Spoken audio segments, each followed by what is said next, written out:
Marco Aurélio tinha apenas 15 anos quando desapareceu no ano de 1985. Ele era filho de um jornalista chamado Ivo Simon e de uma professora chamada Teresa Nilma Simon. Ele também tinha mais 3 irmãos e inclusive era gêmeo de um deles. Ele era considerado uma criança superativa, brincalhona e inteligente. Na escola, ele era o representante da classe, enquanto que na sua igreja ele costumava participar de movimentos católicos. Ele também tinha alguns problemas de saúde e costumava ficar doente com frequência, isso porque a gravidez de sua mãe foi complicada. Ele e seu irmão nasceram prematuramente com apenas 6 meses e meio de gestação e por conta disso, eles ficaram 3 meses em uma incubadora entre a vida e a morte, sendo submetidos a diversas cirurgias de risco. Embora ele tivesse adquirido vários problemas de saúde, isso nunca foi um empecilho para o Marco Aurélio deixar de ser uma criança superativa e enérgica. E pensando em gastar essa energia, a mãe do garoto, a dona Teresa, resolveu colocar ele e o irmão em um grupo de escoteiros. Nesse grupo, os 2 irmãos aprenderam tudo sobre como ser um excelente escoteiro, inclusive técnicas de como sobreviver em situações de risco. E no dia 6 de junho de 85, o Marco Aurélio foi deixado em um metrô por seu pai, pois ele iria pegar um ônibus para partir para uma viagem junto com seu grupo de escoteiros. Inclusive, o irmão dele, o Marco Antônio, também iria, mas ele acabou ficando doente, então ele não pôde ir.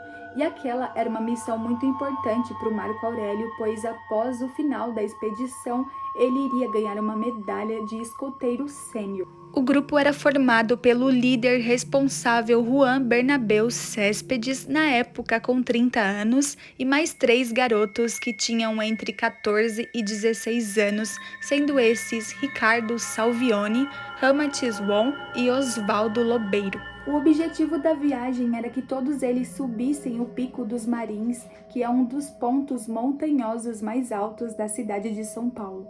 O lugar é conhecido por sua altitude, que pode alcançar em torno de 2.420 metros, além de também ter uma trilha com uma dificuldade entre média e difícil, e quando explorada, o recomendado é que a pessoa ou o grupo sempre tenham o auxílio de um guia, porque as chances de se perder pelas matas são muito grandes.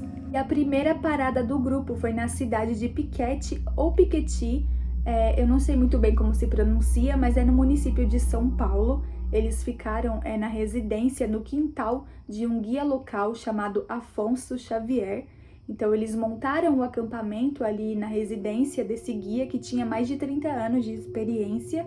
E antes de partirem para a trilha, eles se alimentaram e fizeram alguns exercícios para aquecer o corpo. E como eu disse anteriormente, a viagem era encarada como uma missão muito especial para o Marco Aurélio e acredito que para os outros garotos também, porque eles também iriam ganhar a medalha de escoteiro sênior. E não se sabe ao certo, não sei ao certo, mas talvez para deixar o caminho mais dificultoso, mais desafiador, para dar um gostinho de empoderamento para os garotos, talvez o Juan quisesse causar isso nos meninos, e por isso que ele resolveu dispensar os serviços do guia e seguir a trilha com os garotos sozinho. Talvez ele quisesse deixar a excursão mais desafiadora para os meninos. E a caminhada começou no dia seguinte, então todos eles partiram rumo ao topo do Pico dos Marins. E no trajeto, já no meio do caminho, um dos garotos, o Osvaldo, acabou machucando a perna e ficou impossibilitado de caminhar. Então eles resolveram abortar a missão e retornar para o acampamento. Não se sabe ao certo se o Marco Aurélio se voluntariou para ir na frente e sozinho, com o propósito de chegar mais rápido no acampamento e pedir ajuda, já que os outros membros estavam carregando o Osvaldo, ou se foi o Juan que pediu para que ele tomasse a frente e fosse sozinho até o acampamento. Fato mesmo é que a trilha, mesmo que aparentemente inofensiva, era muito perigosa para quem não a conhecia, então era muito fácil de se perder. E eram 2h30 da tarde quando Marco Aurélio tomou a frente do caminho de volta para o acampamento, munido de alguns equipamentos de sobrevivência, como um apito, um giz e uma faca. E com os dias ele começou a marcar o caminho nas árvores e toda vez que ele encontrava uma árvore de referência, ele marcava ela com o número 240, que era praticamente, digamos que um código do grupo. Os escoteiros e o líder então foram descendo a trilha seguindo as marcações de Marco Aurélio nas árvores. E chegando no terceiro sinal, haviam 2 caminhos e o Juan, que provavelmente já tinha explorado o pico antes, sabia que o lado esquerdo era o mais curto, porém com muitos obstáculos, enquanto que o direito era o mais longo e de fácil acesso. E embora tivesse deduzido que o Marco Aurélio havia seguido pelo lado mais curto, ele optou por ir na direção contrária porque haviam menos obstáculos e como eles estavam carregando o Osvaldo, seria mais fácil de chegar. Foram exatas 15 horas de caminhadas para que enfim o grupo retornasse ao acampamento e chegando lá, o Marco Aurélio não estava. E como os pertences dele estavam intactos, então o Juan ele deduziu que o Marco Aurélio não havia chegado ao destino. Então ele resolveu voltar à mata para procurar pelo Marco Aurélio e embora ele tivesse como optar pelo auxílio do guia local, ele não quis, então ele optou por ir sozinho procurar o garoto. E após 5 horas dentro da mata, o Juan retornou para o acampamento sem o Marco Aurélio. Ele então decidiu comunicar os pais do garoto e as autoridades sobre o desaparecimento. E o pai dele chegou a dar algumas entrevistas anos depois, falando que no dia que ele deixou o Marco Aurélio no metrô, ele abraçou o garoto bem forte e sentiu um pressentimento muito ruim e veio na cabeça dele de que ele nunca mais iria ver o filho dele.